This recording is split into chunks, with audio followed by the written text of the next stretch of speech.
为什么近几年老百姓的怨气越来越大了？仅仅是因为生活压力太大了吗？究竟是什么原因导致了这样的现状？其实，老百姓的不满主要源于以下几个方面。第一个原因是贫富差距的不断拉大。尽管从整体上看，中国经济已经非常强大，稳居世界第2大经济体的位置，但社会财富却始终集中在少数人手中，大多数普通人仍然过得不轻松。有的人晚上出去聚个会，可能会花掉几十万，而有的人起早贪黑，熬夜加班，一天收入不过110块。有的人将赚1个亿视为小目标，而有的人连12块的猪脚饭都舍不得吃。这些鲜明的对比凸显了贫富差距的巨大。富人愈加富有，而穷人翻身却愈发困难。曾经我们还相信勤劳可以致富，但如今光靠勤奋已经很难改变命运。无数人日以继夜的加班，经历着各种形式的996，明明已经很努力了，但1个月仍然只有几千块的工资，这点钱只够维持家庭的基本生活开销，根本不可能致富。过去我们常说知识改变命运，只要考上好大学，毕业后就能找到一份体面的工作。然而如今大学生的含金量却越来越低，供一个孩子上学的成本也不断攀升，许多家庭掏空家底供孩子读完大学，结果孩子毕业了却找不到一份好的工作，只能被迫从事一些最底层的工作，或者直接在家啃老。10几年的寒窗苦读换来的只是一纸文凭。这种落差让许多大学生和家长感到绝望。对普通家庭的孩子来说，缺乏背景与资源，仅凭学历和努力想改变命运几乎比登天还难。而看看有钱人家的孩子，哪怕整天花天酒地，纸醉金迷，照样能拿到高学历，因为他们的父母会花重金送他们出国留学，铺设好所有的人脉和资源，毕业后哪怕什么都不会，也照样有花不完的钱。早在很久以前，咱们就提出了共同富裕的目标，希望通过先富带动后富。然而多年过去，很多人却发现，贫富差距非但没有缩小，反而在不断扩大，富人依旧富有，穷人却越来越难，甚至许多人只是为了生存下去都要拼尽全力。第二个问题就是看病难，看病贵。随着生活水平的提高，大家对健康的重视程度也越来越高，医疗技术和服务也在不断进步。按理说，看病应该变得更方便才对，但现实却恰恰相反。现在去医院就诊，即使是一些小毛病，也需要经历繁琐的流程，从挂号到排队，再到拍各种检查片，最后才能进入治疗环节，而且看病的费用也水涨船高。就拿一个普通感冒来说，在小诊所输液或者去药店买点药，300-400块就没了，便宜点的也得花上100-200。对于许多普通人来说，一天的辛苦劳作也不过挣上100来块钱，可是一场小感冒可能就要花掉3-4天的工资，实在是有点贵。这还只是小毛病，倘若是需要住院或手术的稍重一点的病，有可能掏空一家人多年的积蓄，甚至还得四处借钱透支未来才能治得了这个病。而更糟的是，有些病不是花了钱就能治好的，只能缓解病情，因为一场重病而让整个家庭陷入困境的例子并不少见，尤其是中老年人，随着年纪渐长，身体素质逐渐下降，生病几乎成了家常便饭，吃药打针更是难以避免，可医疗费用却一年比一年高。虽然国家出台了不少惠民政策，但似乎并未真正减轻看病的负担，这让很多人越来越难以承受医疗支出了。咱们也常常听到这样一句话，没事的都是老毛病了，休息一会儿就好了。可休息一下真的能好吗？其实很多人只是害怕面对现实罢了，不敢去医院，更不敢做检查，因为怕花很多钱，更怕查出什么大病了，拖垮了整个家庭。这就是很多人的无奈。大家都说经济发展越来越好， GDP 一年比一年高，老百姓的日子越来越红火，但事实是，对大多数底层人来说，生活并没有太大改观，甚至觉得日子越过越难了。真正能感受到生活明显改善的人始终是少数，而大多数普通人的处境其实还是一如既往，甚至可能更糟。就说很多人几年前出来打工时，月薪3000块，辛苦几年下来，工资却没什么变化，仍然是3000，但物价却一度上涨，看病的费用也水涨船高。这样一算，生活水平不但没有提高，反而出现了下降。所以人们的怨气大也是正常的，因为一直憋着怨气和情绪得不到发泄，是可能会憋出病来的。看病本来就够贵了，如果再因为压力憋出病，那真是雪上加霜。第3个原因就是老百姓面临的就业压力也越来越大，找工作变得格外困难。近年来，不少人经历了降薪甚至失业，只能在家干着急。特别是今年以来，许多人抱怨就业形势越来越严峻，不仅中年人找工作难，大学生找工作也成了大问题。根据国家统计局的数据，今年1至2月，16岁到24岁的年轻人失业率达到了 18.1%， 也就是说，每5个刚毕业的大学生中就有1个找不到工作。而且咱们目前的灵活就业人口已经突破2亿人。什么是灵活就业？就是没有稳定工作，只能靠副业或零工维持生计的人群。这意味着平均每5个劳动人口中就有1个处于灵活就业状态。以前还有人调侃说，失业了大不了去送外卖或跑滴滴，反正饿不死。但近段时间大家都看到了，外卖行业和网约车行业已经出现饱和状态了，已经容不下这么多人了，因为失业去从事这些行业的人实在是太多了。知识改变命运，勤劳致富这些想法好像已经越来越不现实了。过去只要你肯吃苦踏实上班，基本能过上衣食无忧的日子。但现在，如果你没有技术过硬的本事或者强大的人脉资源，就可能随时被裁员，甚至连找到一份像样的工作都成了奢望。竞争实在太过激烈了，如今的职场已经不再是勤奋努力就能决定回报的时代，越勤劳越能吃苦，反而越容易被压榨。想拿高收入，你就得拼命，可总有人比你更拼命，一旦稍有不满，老板就可能甩下一句，你不干有的是人干。这样的现实让人不得不低头，不知不觉间996成了默认标准，每天工作8小时，周末双休反倒成了奢侈的梦想。很多人甚至已经不仅仅是努力了，而是拼尽全力，却依然难以摆脱困境。对于大多数打工人来说，加班只不过多赚1-2千块钱，一年累死累活也不过多挣1-2万，而在如今的社会，这点钱能干什么呢？即使存10年也买不起一套房，更何况许多人的房子和车子都是贷款买的，每个月还要偿还车贷、房贷，再加上家里上有老下有小的开销，生活压力大得让人喘不过气。这样算下来，一个月别说存钱，能够勉强维持生活就已经很不容易了。对于许多普通家庭来说，别提什么发家致富了，能过上不愁吃穿的日子已经算是相当幸运了。第4个原因呢，是互联网的飞速发展让信息获取变得异常便捷，但这也让人心变得越来越浮躁，欲望也愈发膨胀。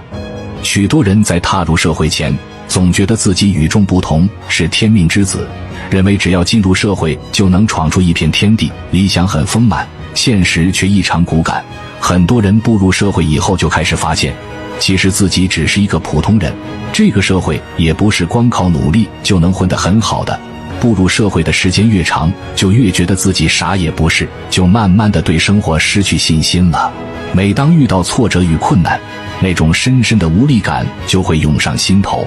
理想与现实之间的巨大落差也让怨气在心中不断积累。在这样的背景下，一些看似无关紧要的小事，却往往成为压垮情绪的最后一根稻草，引发一场情绪的全面爆发。而且随着短视频的兴起，我们对世界的了解变得更加广泛，也看到了更多美好的东西。然而这种开眼界却往往带来了更多的比较和失衡感。比如当我们在网上看到别人开豪车、住豪宅或者无忧无虑的生活时，总会不自觉地拿自己来对比。明明自己每天加班熬夜踏实工作，一个月却只能挣几千块，而一些网红随便开一场直播，收入可能就抵得上你几年辛苦的成果。那么这个时候你心里是不是就非常的难受？是不是就会觉得不公平，瞬间就不想努力了？包括很多人对各类网红以及一些网络专家非常不待见，也是有一部分这个原因的。因为你几年的努力比不上人家几天的收入，生活在这样的环境中，心里怎么可能没有怨气？所以归根结底，老百姓的怨气并非凭空而来，贫富差距的扩大，普通人出头机会的渺茫，就业难，收入低，看病贵，房价高，物价上涨以及居高不下的工作压力，这些问题才是人们怨气日益增长的根本原因。而这些困境并非短时间内能够解决，未来会怎样，其实谁也说不准。咱们唯一能做的就是努力过好自己的生活。本文源于天涯神贴，因内容受限，多数文章无法公开。若你喜欢完整版，请看全文。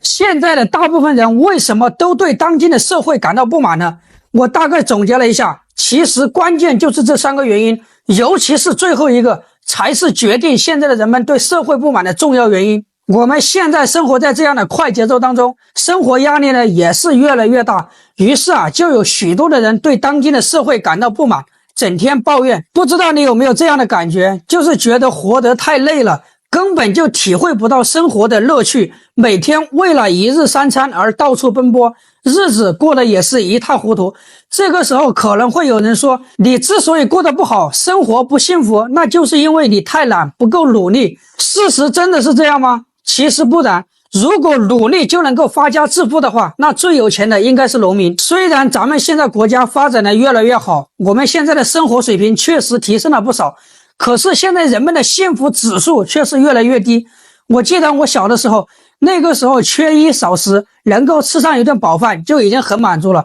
虽然那个时候的物质很匮乏，但是那个时候人们的幸福指数是非常高的，大家也活得很开心。反观现在的社会，物质非常的丰盛，大家也都吃喝不愁，可是呢，幸福指数却在直线的下降，在人们的脸上根本就看不到笑容，每天都闷闷不乐的，生活过得也是很压抑。虽然我们现在的物质世界非常丰盛，但是我们的精神世界却是非常的空虚，也就导致了现在许多的年轻人得了抑郁症。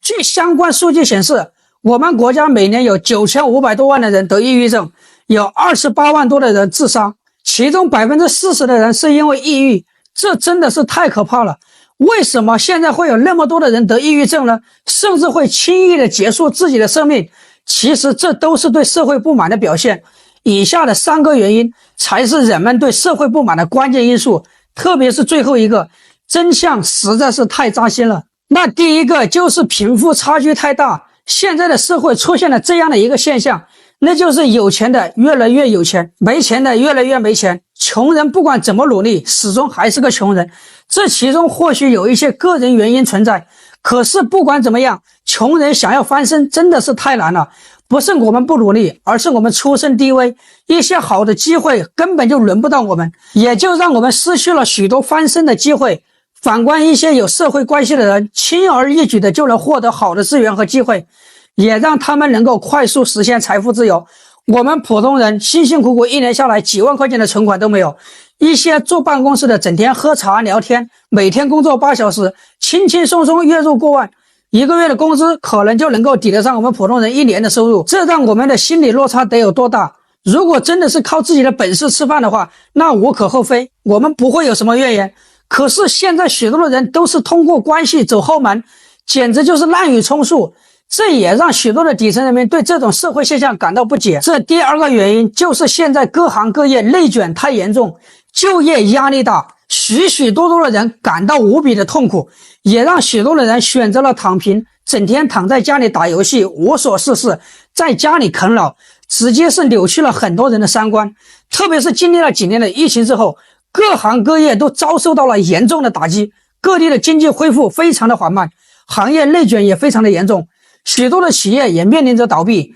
让许多的人丢失了工作。面对家庭的重担，只有到处去找工作，可是找个好工作哪有那么容易啊？经历了几次的挫折之后，也就果断的放弃了，然后选择回家躺平。现在的大学生毕业之后也面临着找工作的困难，虽然是大学生，但是想要找到一个合适的工作也并不容易，除非你有关系，或者说你家里有钱，否则找份工作真的是难如登天。于是许多的大学生被逼无奈，就只能进厂打螺丝，或者说去餐厅当服务员，这是何其的悲哀。那最后一个就是社会老龄化越来越严重，养老压力越来越大。虽然现在的老人都有养老金，可是那点微薄的养老金根本就无济于事。城市里的还好一点，好多老人都有退休金，也给自己的孩子减轻了很多的负担。可是农村的老人就遭罪了呀，每个月只有100-200块钱的生活补助，生活都困难，日子过得也是苦不堪言。许多的80后生活压力实在太大，上有老下有小，一个人挑起了家庭的生活重担，每天不但要照顾老人的饮食起居，还要照顾孩子的身体成长和学习。不生病还好，一旦生病了，有可能就会拖垮整个家庭，也让许多的年轻人不得不努力的工作，好让自己的家人过上幸福的日子。想象是美好的，可是现实是残酷的，这也让许多的人感到非常的无奈，只能抱怨社会的不公平。不管怎么样，我们都还是要积极乐观的生活，拥有一个好的心态，面对生活每一天。生活很苦，我们要学会苦中作乐，让自己每天开开心心的，勇敢面对生活每一天，相信自己会越来越好。除了这3个原因之外，大家觉得还有哪些原因呢？欢迎大家打在评论区，让我们一起来探讨。5句话告诉你社会有多现实。第一句，不管你多有钱，一个政策就能让你倾家荡产，个人再好的运势也抵不过国运。第二，学校教会你的是仁义道德，出了学校才发现遍地都是男盗女娼。